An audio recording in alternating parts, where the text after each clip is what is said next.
So,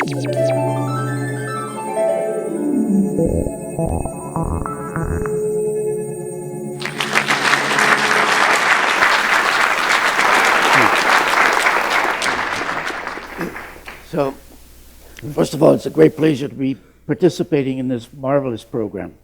What I'll do is to initially give you a short introduction as to what we do, and then give you an example of current work using that technology. So in every one of our cells of our body, there's an extremely complex instruction manual. How complex is it? It's written, the text is written in an alphabet of 4 letters, A, C, T, G, rather than 26 letters. And the entire sequence of the human genome, as well as the mouse genome, has now been determined. It contains approximately 3 billion letters. If we wrote out this text, it would occupy 1,000 volumes, each 1,000 pages long. So it is an enormous text. And knowing the sequence doesn't tell us how it works. It's as if you had a new language and no Rosetta Stone to be able to interpret that language. And so our task was to try to essentially functionally decipher this text. And the approach was very simple. What we wanted to do was to erase, for example, a small part of the text in every cell of your body, and then ask what the consequences are. That is, if little finger disappeared, then we know we were in the program for making little finger. Okay? So, and thereby infer by the changes what the normal function of that part of the text is. So that was the approach. And in 1980, I submitted a grant to actually support this work, and the response was very direct. The project is impossible, it's not worth funding. But I didn't take no for an answer. What we did was to actually take all the money from another project that we did have funded and sunk it into this project. But unfortunately, we had actually 4 years of funding, so we had 4 years to get results. And if we failed, then my scientific career would be over. But I think the one message I want to get across is that sometimes you have to take a risk. You have to be trusting your gut. And that's actually my major message. So we chose the mouse, and I'll come back as to why we chose the mouse as our organism to investigate. So let's begin with the mouse. And the first question you should ask yourself is, why the mouse? The mouse is a mammal, and with respect to genes, all mammals share many, many genes. For example, humans and mice, in terms of gene content, are more than 99% the same. So whatever we learn in the mouse is likely to be applicable to humans. Because it's a mammal, we have a common developmental program, physiology, nervous system, and so on and so forth. Now, the starting point of our experiments are these cells. These are mouse embryonic stem cells. And they're growing on a feeder layer, which is supplying factors to keep these cells happy. These cells are pluripotent. That is, given the right signals, they can become anything. Skin cells, muscle cells, neurons. Any cell of your body, they're capable of becoming. They just simply have to be told what to be. And if we introduce these cells back into an early embryo, they participate in making all of the tissues of the mouse. But most importantly, also the germ cells, sperm and eggs, or eggs. So that's our starting point. And these are the cells that we genetically manipulate by technology we call now gene targeting. And this outlines gene targeting. So the top bar represents your favorite gene, and the asterisk represents a modification in that sequence. And that modification can be anything. 10 letters, 100 letters, 10,000 letters. A gene is roughly, on average, about 40,000 letters.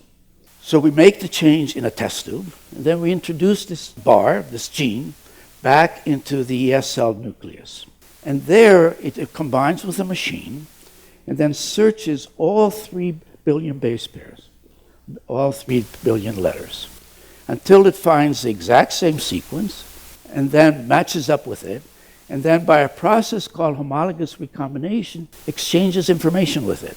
So now, in the living cell, we have now changed. That change that we created in the test tube is now in the genome of the living cell. Okay?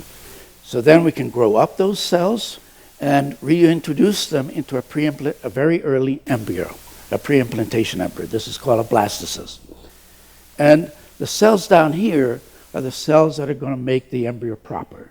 And here are the ES cells that we modified with a needle going in here. And then they mix with these cells, and then they're getting all the signals to say what to become. And then they make the appropriate tissue. Then we take that embryo, implant it into a pseudopregnant mouse. We have put a little slit in the back that allows entry to the uterus, put it right in there. It attaches, and then the embryo starts to develop, is born, and now you have a mouse. But we've changed its genetic composition. So let me give you an example. There's a gene that we can isolate from bacteria that if we put the appropriate substrate, turns the cells blue.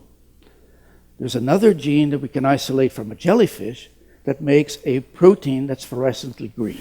We take that gene and put it into the middle of a mouse gene, and in this case, it's HOXC13. Then wherever HOXC13 is functioning, the cells will either turn blue or fluorescently green.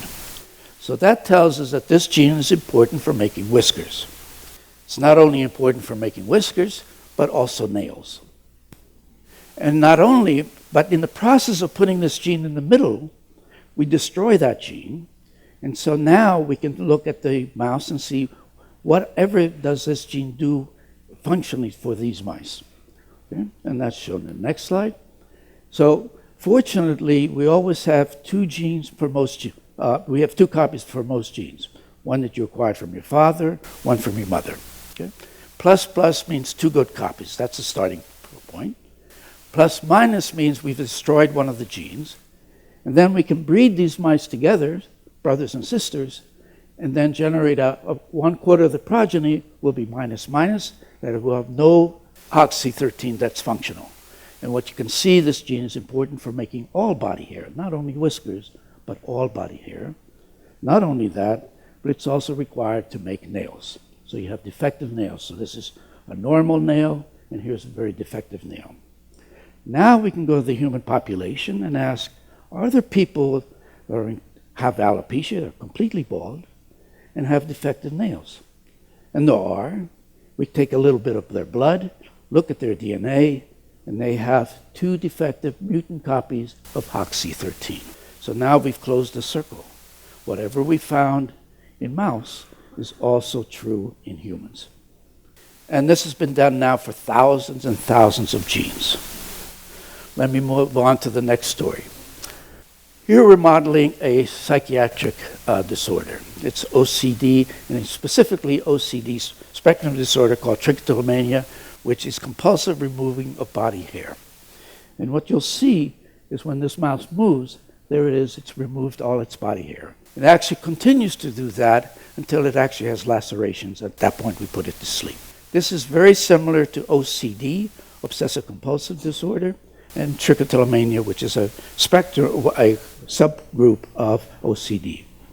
So here we have a behavior, and so we go into the brain and ask, what cells in the brain, which neurons are responsible for this behavior? And what we can do is, again, put GFP in the middle, be run by HOXB8. This is the gene that's involved. And then ask, where are the green cells? And here we got an enormous surprise. The only green cells in the brain are not neurons, but microglia. And this is shown here. CD11B marks microglia. It's an antibody. And what we can see is, here's the merger of those. And so these are yellow cells, which is from green to red. The other thing we can see is that not all microglia have HOXB8, because there are many other microglia here, so there has to be actually two populations of microglia, ones that have HOXB8 and the other ones that do not. We call them non-HOXB8, okay, microglia. Okay, so what are microglia? Microglia are immune cells. They're like blood cells, and they're also made to fight infections. For example, in the brain, when they're in the brain, if you have a stroke or a bacterial infection or a viral infection and some cells are killed, the microglia go there and clean up the mess and not allow the brain to function again. So that's the role of microglia.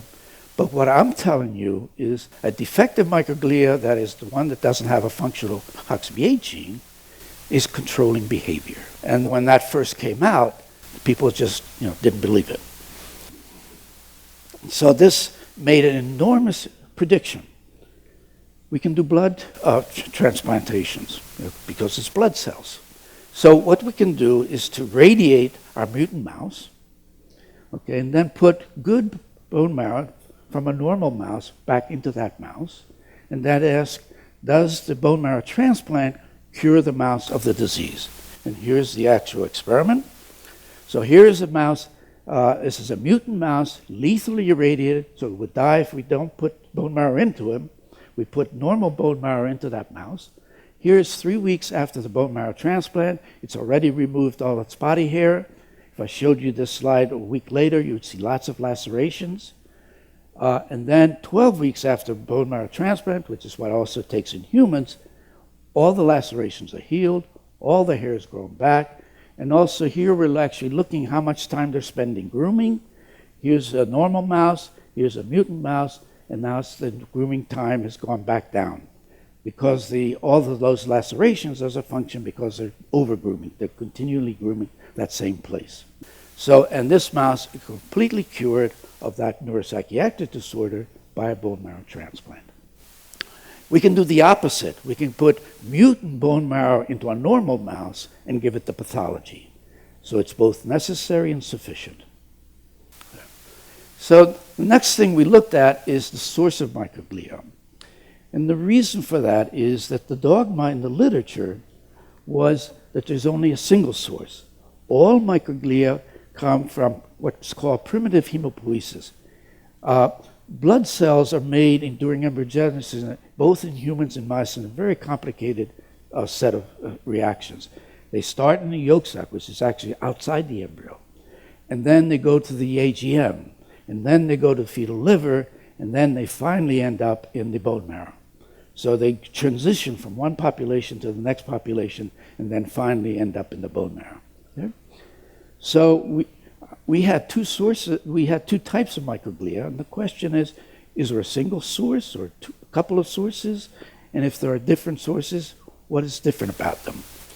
Now, in terms of what the dogma said is all microglia come from yolk sac and then directly go to the brain.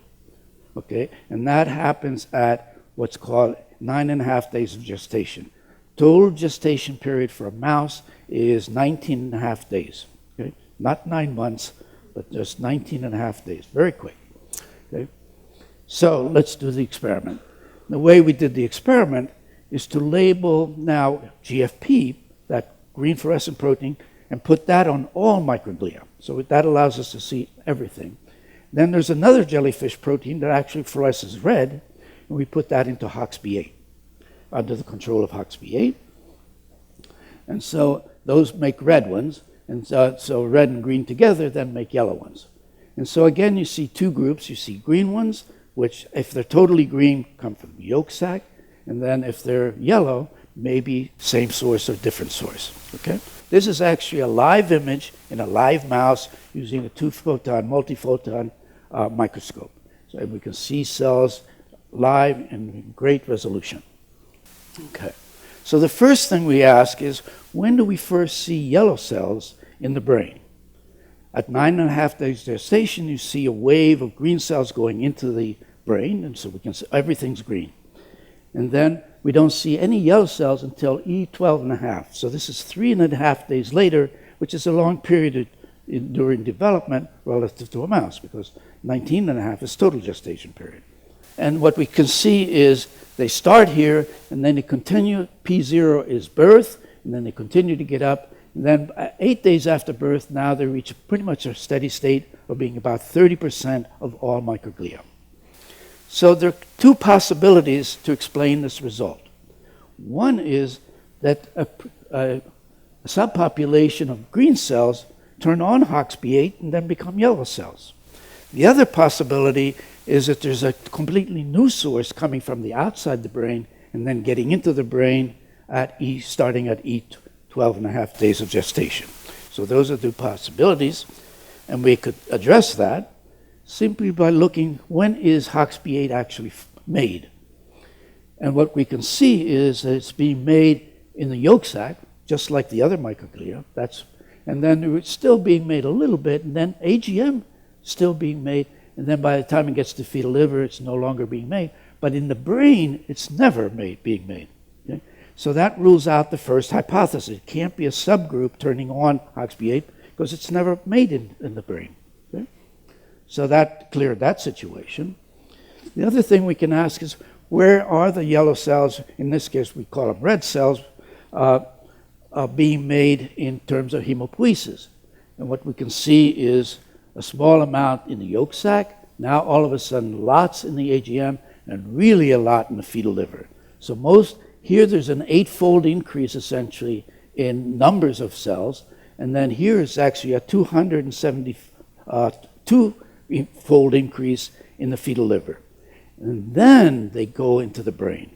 Okay? So normally, most of the population, the green population, goes directly from yolk sac to the brain. This one goes from the yolk sac to the AGM, to the fetal liver, and then into the brain. Why is this important? Because as it's going through these different organs, it's getting different signals, and then different capacity and different functions, so that then that second population is different from the other population. So the next thing we asked is, how similar are these two populations? If they're two, are they doing the same thing or not? And I'll give you just one example. So what we're going to see is we are using a laser to make damage. There, bam. Okay, we kill a few neurons, and now we see all of these microglia, the yellow ones and green ones, sending their pseudopods to that region to then correct what's happening there, getting rid of those dead cells. Okay? But they get there right at the same time. So that tells us that in terms of that function, they're identical. How are they different? If we look in the brain itself, so this is a section of the brain. This is the front part of the brain, the back part of the brain, and we're interested in looking at microglia, either red ones or green ones. And we can look at the ratio, and we can see here there's a lot of HOXB8 microglia, but not very many green microglia. Over here, we have the opposite. We have a lot of green microglia and then very little HOXB8 microglia. Now, why is this interesting? This is the primary and secondary motor cortex. This is the anterior aspect of the striatum. This is the lateral orbital cortex. And by fMRI studies in humans, this is known as the Ocd circuit. Okay? So that's the circuits that are required to do this behavior and then to monitor this behavior. How much of it do you do? And in OCD, this is all repetitive behavior, and what's happening, this circuit just goes wild and keeps on going and going rather than knowing when to stop. For example, patients continually wash their hands, and then they've finished, and they think their hands are still dirty. They continue to wash until they have lacerations. It's repetitive behavior gone awry. And what we see is that our HOXB8 cells are right in the region to be doing what they should be doing. That is controlling this behavior. So, and that's where we are right now. So here is our OCD circuit. Here are microglia. Somehow these microglia are controlling that circuit. And we have no idea what the mechanism is. And there are many, many possibilities. An example is they could be producing chemicals, cytokines, chemokines, neurotransmitters, which then would be affecting the circuit. The other is even more interesting. There are all of these long pseudopods that are sticking out, and they're actually very mobile. They keep moving back and forth. And in fact, they're so active that in a period of about 30 minutes, they can actually scan the entire brain surface, okay, and be able to sense what's going on there. And what you see is those pseudopods are moving around, then all of a sudden they stop. And then the pseudopods go around a synapse, the connection between two neurons, and completely circulate it, and they could actually physically be monitoring how much traffic is going across that synapse. Okay, so that's another possibility. And what's nice is that as you're going along, the technology to be able to address these questions is coming in. Okay, there's a technology now known as optogenetics, where you turn on the light and you can make essentially a neuron be activated, or we can actually make it pump another molecule and it becomes silent. Okay, and the reaction is so fast, it takes place in milliseconds. If we turn on the light, stops. Turn off the light, boom, and then it's off again. Right? Boom, boom, boom. And that's then information, because that's a frequency. Okay? So then what we can ask is we can turn on and off a neuron and then ask the microglia nearby, is it responding in the same frequency? If they are, they're talking to each other. And if they're talking to each other, then we can ask what is that language? And so we have now an entry to see how microglia are controlling neural circuits. And what's surprising about this is that, why in the world would the microglia be controlling neural circuits?